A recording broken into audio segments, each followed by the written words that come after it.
Selamat siang dan salam sejahtera buat kita semua. Perkenalkan, nama saya Ivan Nababan. Saya lahir di Balimbingan 31 Maret 1999. Saat ini saya tinggal di Green Pramuka Apartemen, Jakarta Pusat. Saya akan menjelaskan untuk menjadi pelatih yang baik. Pertama-tama saya akan menjelaskan tujuan saya membuat video ini. Tujuan saya membuat video adalah untuk sharing kepada banyak orang bagaimana untuk menjadi seorang pelatih yang baik. Baiklah, pertama-tama kita akan membahas apa itu pelatih. Pelatih adalah seseorang yang bertugas mempersiapkan atlet secara teknik, fisik, taktik, dan juga mental. Tugas pelatih itu secara umum melatih secara efektif dan efisien, membuat program latihan, dapat mengevaluasi performa atlet. Peran pelatih itu adalah menciptakan kedekatan, kenyamanan bagi atlet untuk dapat berkomunikasi dan memberitahukan masalah pribadi pelatih yang berdampak kepada prestasi atlet. Selanjutnya tipe pelatih itu ada 5, yaitu yang pertama authoritarian coach. Kelebihannya yang pertama adalah berpegang teguh kepada kedisiplinan, kedua memberikan hukuman, ketiga taat dalam rencana dan jadwal latihan, 4 sangat terorganisir. Jadi tipe coach yang authoritarian coach ini adalah selalu berpegang teguh pada kedisiplinan, yaitu dia keras, tegas. Semua pendapat itu berasal dari dirinya, sehingga atletnya harus mendengarkan apa yang dia perintahkan. Yang kedua, memberikan hukuman. Apabila ada atlet yang tidak menjalankan latihan dengan disiplin, maka pelatih akan memberikan hukuman untuk dapat mendisiplinkan atlet. Selanjutnya, kekurangan tipe authoritarian coach ini yang pertama, bisa sadis dan sangat kejam. 2. Bukan pribadi hangat dan menyenangkan. 3. Tidak suka punya asisten yang berpribadian sama dengannya dan akan sering bentrok. Jadi pelatih tipe authoritarian ini ialah orangnya sangat kejam untuk mencapai target yang dia inginkan. Tidak ada yang membantah perintahnya, dan juga dia tidak menyenangkan, kurang bercanda, kurang bisa bergaul dengan orang lain. Lalu ketika dia ada asisten yang sama karakternya, dia tidak suka karena dia adalah orang yang cenderung mau mendengarkan dan mau memerintah. Selanjutnya tipe nice guy coach. Yang kelebihannya yang pertama, senang memberikan pujian. Kedua, sangat luwes akan membuat rencana latihan. Ketiga, kekompakan tim sangat baik. 4, tidak begitu tegang karena kalah pun tidak dihukum. Ini adalah tipe pelatih yang cenderung santai, tidak menekankan sesuatu hal kepada atlet. Ketika atlet berprestasi, maka dia akan senang melontarkan kata-kata pujian. Contohnya, ketika ada pemain yang berhasil mencetak gol, dia akan memuji, permainanmu sangat bagus, kamu bermain dengan baik sehingga mampu mencetakkan gol.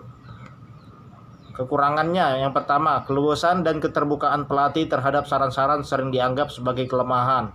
Kedua, kebaikan pelatih sering dimanfaatkan. 3, atlet-atlet yang lemah tidak tertangani dengan baik. Nah, dengan tipe nice guy coach ini, maka kekurangannya adalah dia melatih tidak dengan serius, dengan simpel, dengan seadanya, maka atlet yang kurang punya kemampuan itu tidak akan mendapatkan hasil yang maksimal.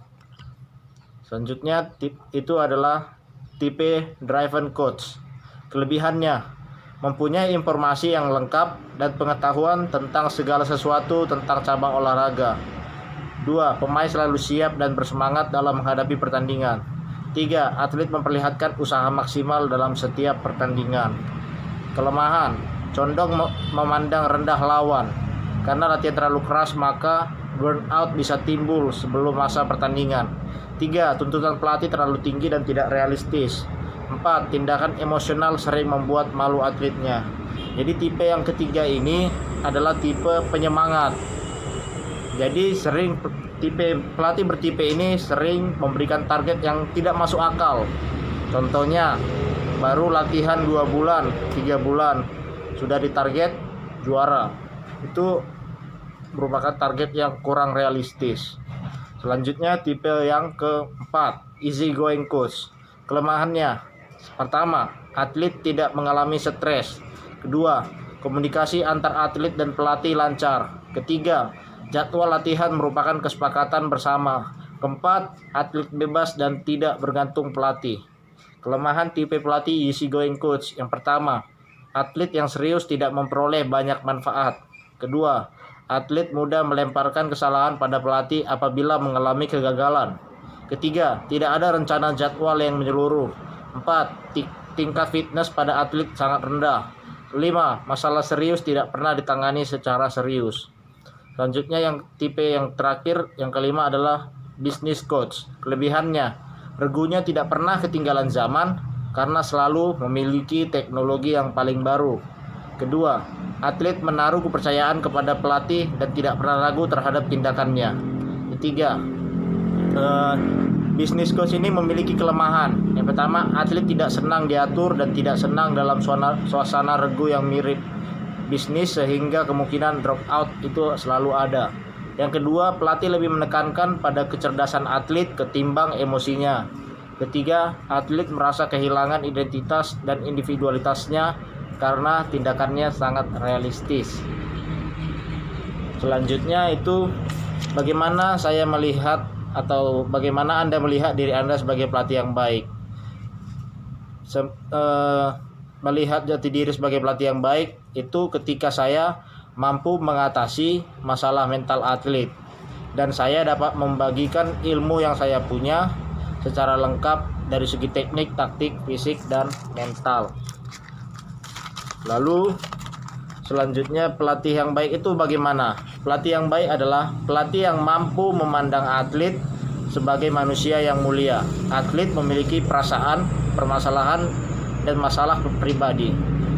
Maka untuk itu pelatih harus mampu memahami apa yang atlet rasakan sehingga dapat memahami dirinya, sehingga atlet dapat memahaminya dengan baik dan dia juga merasakan bahwa pelatihnya sangat peduli dengan dia.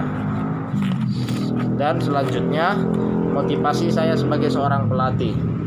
Motivasinya adalah berjuanglah dengan maksimal. Perjuangan tidak akan mengkhianati hasil. Ribuan lawan akan berusaha mengalahkanmu. Tetap semangat, pantang menyerah. Sekian dan terima kasih.